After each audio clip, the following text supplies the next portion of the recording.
first of all, I want to welcome our friends to a very important meeting. You are speaking to the future Prime Minister of Israel that I believe proved his values. Amichai Shikli is a hero of this Knesset, and no question about proved himself is an unbelievably faithful person to the Jewish people. So you're speaking to Russian Jews or Russian-speaking Jews in America, first of all, to our students. Nice meeting you, and everyone who is watching. And we would love to ask you why people should move to Israel. So people live comfortable life in New York, in Los Angeles, San Francisco, and they have everything. What would you tell them? In one word, home. Home. Bait. This is the home of the Jewish people, and from the first moment of the Zionist movement, the idea was קיבוץ גלויות. It's come from the סידור. ונפוצותינו כנס כנס, וסנס לקבץ גלויותינו. We want to have the Jews here in Israel, and the state of Israel is still small, and we have huge challenges, and we need the best people for the economy, for the military, and for the spirit and the society generally. And therefore, I think that, yes, for the first generation, like if you make Aliyah, like my parents did, so for them it's tough, you know, I won't lie, it's tough. Making Aliyah is very tough. But for your children, it's heaven. And therefore, if you think one step ahead, and you care about the Jewish identity of your children, and you care about Am Yisrael, this is the future of Am Yisrael. The future of Am Yisrael is in Eretz Yisrael. And yes, some people said, oh, it's important to have the diaspora. And I'm not against, everyone can live wherever he wants. But the ideal of Zionism was always to live in Eretz Yisrael.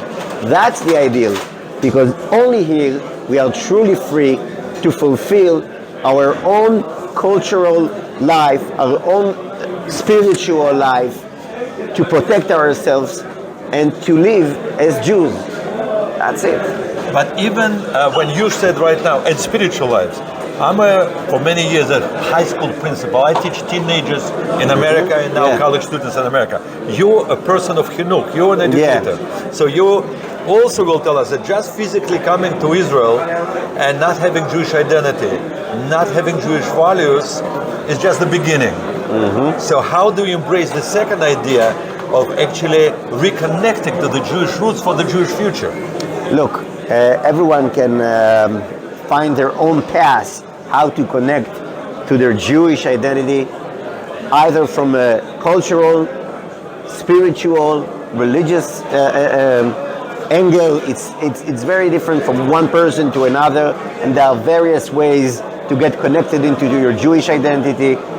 I'm not the one to lecture how to do it. It's a very individual. To show us a way. A way. Right? A way. What do you do? Me, myself, I think it's very, very important to be connected to the circle of the year, to the circle of time. What's the parasha? What can we take from the parasha? What's the next holiday? What can we take from the holiday? What are the ideas that follows this holiday? We have now Parashat Chayei Sarah. We have Yitzchak who is going to the field, okay? And Yotze Vayitze Yitzchak lasuach basadeh. So what is the meaning to go out to the field? What's the importance of going out to the field?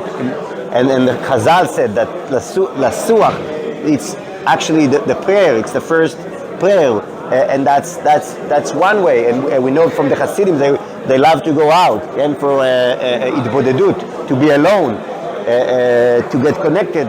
That's just an idea from the first pasuk of the coming parasha, and obviously Lech Lecha from the previous parasha, Lech Lecha Avraham, who is actually making the first aliyah to Eretz Yisrael, and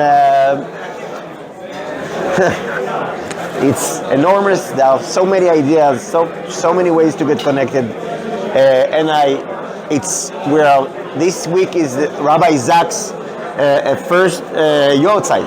So I think Rabbi Zaks was maybe the most talented rabbi and professor in terms of getting connected to Judaism without necessarily to come from a religious background, because he knew how to speak on the parasha with many other fields. He can bring Shakespeare into the parasha, he can bring science into the parasha. So I think Rabbi Zaks is really a model for a very wide angle and very rich content from various fields, and he proved that Judaism is not a narrow path. It is very wide. It is very wide, and there is room for everyone. So hope to see you here in Eretz Israel. Thanks so much. Last question. Yeah. Many people, both in America and here, say, "Oh, this is going to be a religious right-wing extremist government." Yeah. And what do you say? So- Will this be government where So freedoms, human rights will be respected? So delegitimizing Israel is the most popular sport in the progressive movement worldwide. And now, we have a super moment when you have a right-wing Zionist government. Oh wow, that's a disaster. It's the dark forces, evil forces, and it's horrific. And Israel, as we know it, is gone, as it says in the New York Times. New York Times my is disappointed. God, we have Haredim, ultra-Orthodox Jews in the government. Oh my God, as if the left himself wouldn't take the Haredim with him. Come on. Baruch Hashem, thanks God. We have a Zionist government.